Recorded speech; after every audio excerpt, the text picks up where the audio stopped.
شروع کرتا ہوں اللہ کے نام سے جو بے حد مہربان نہایت رحم والا ہے۔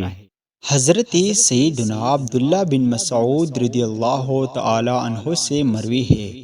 کہ رسول اکرم نور مجسم صلی اللہ تعالی علیہ وآلہ وسلم نے فرمایا، بے شک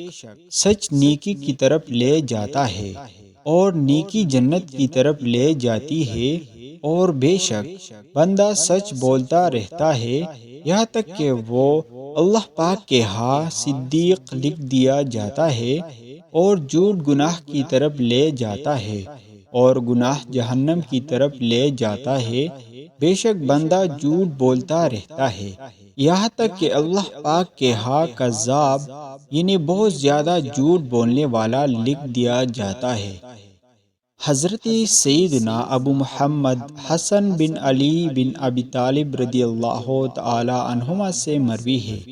وہ فرماتے ہیں کہ میں نے شہنشاہ خوش خصال فکر حسن و جمال صلی اللہ تعالی علیہ وآلہ وسلم سے یہ بات یاد کی ہے کہ جو چیز تجھے شک میں ڈالے اسے چھوڑ دے، اور جس میں شک نہ ہو اسے اختیار کر۔ بے شک سچائی میں سکون قلب ہے